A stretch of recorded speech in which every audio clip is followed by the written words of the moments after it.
people talk about cancel culture, and it really, I was skeptical. I was really skeptical about cancel culture. I mean, let's be a bit more clear.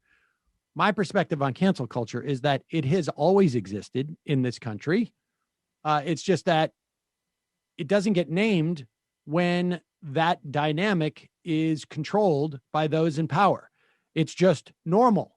Oh, you say certain things, we do not give you access to the platforms that you might want. Well, like when you said hashtag White Wednesday about our shirts instead of White Shirt Wednesday, I canceled you just, 10 minutes ago because that was outrageous and offensive, but continue. Well, the point being is that I remember living through the run up to the Iraq War, where if you were against the war, you were not invited on television. You were fired if you were Phil Donahue, let's say. I mean, nobody called it cancel culture then because it was the powerful who were doing it. And every time you are, when you're in a boardroom and you decide we're not going to go with that person because I don't like the way they dress or the way they look or the way they talk, they're not called cancel culture. It's just they don't get that job. They're not platformed. Or when Juan Cole gets denied tenure, Yale, I think this was, 10, 12 years ago. I can't remember, because of his position on Israel and Palestine. It's not called cancel culture. It's just called they made a decision. And that's basically what we see. It's only cancel culture when it happens to people who are part of of people, when it is wielded, but when it's become more democratized, as it were. But with that said, it has infected CPAC, conservatives themselves. And, but one of them has struck back. Young Pharaoh, who is some guy, I'm not familiar with him, except to say that he was a canceled CPAC speaker because he's been espousing, and apparently he has been, and he embraces it, anti-Semitism. I think it was in tweets or comments. And he has gone on to, I guess, shoot a little video saying that this is incredibly hypocritical because my peeps at CPAC, they're also anti-Semitic. We're on the same team. Matt Schlapp, okay? Matt Schlapp, who is heavily involved with CPAC, okay? Matt Schlapp, this is from 2019, from Media Eye.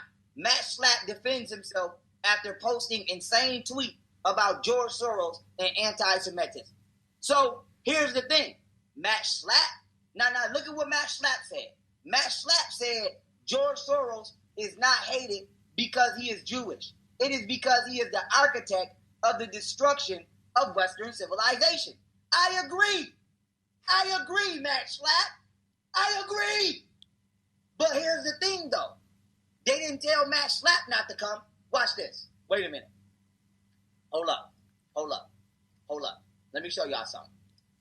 Let me show y'all something. Hold on. CPAC. Matt Schlapp. Watch this. Look at this. Hold on. He's the chairman. Here we go. Look. Share screen. I thought he knew that. He's the chairman.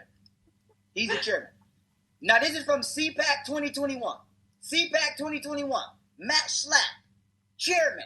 Matt Schlapp is the chairman of the American Conservative Union.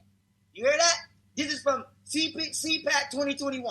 Matt Schlapp also said this about George Soros, that he's the architect of the destruction of Western civilization. Now, I said the same shit, but the only difference is I got kicked the fuck off.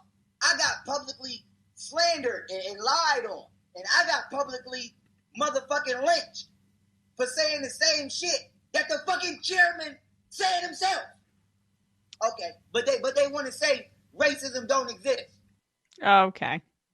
Well, I mean, I would say that he was potentially targeted because, one, he'd said a bunch of anti-Semitic things, but also because he was not one of the more powerful people speaking at CPAC, so they could axe him or hashtag cancel him, if you will. Right. I mean, Matt Schlapp gets away with it. I don't know why Mr. Pharaoh needs to swear so much during making his point, but joke. But yes, there you go. I mean, I don't think we can add anything to that. Young Pharaoh has made it very clear that Matt Schlapp apparently he's not canceled because he controls the convention. Just And like he is Soros part of does, the- man. I'm He's joking. part of the network there, and they wanted to invite young Pharaoh because they wanted to show that they were inclusive. We just interviewed someone who was talking about identity capitalism the other day. That is a prime example of, I would imagine. But Matt Schlapp can say it, but apparently young Pharaoh cannot. I mean, that is, I don't think they're going to address that at CPAC. Well, you know what the theme of CPAC is, Sam? George Soros is maniacally controlling the world. It's literally cancel culture. Is it really? Yes. America uncanceled. America uncanceled. Do you have the image that they're going to project on the screen, Brendan? I know this might be a little hard for you to find. Is that really what they're doing? Wow, that's exactly what uncomfortable. So they canceled this guy for his more overt anti-Semitism, even though obviously a great majority of the speakers at CPAC hold those views. But this is the theme of the 2021 CPAC, America Uncanceled. And is there an asterisk there except for young Pharaoh? Yeah. No, I don't see it. All right.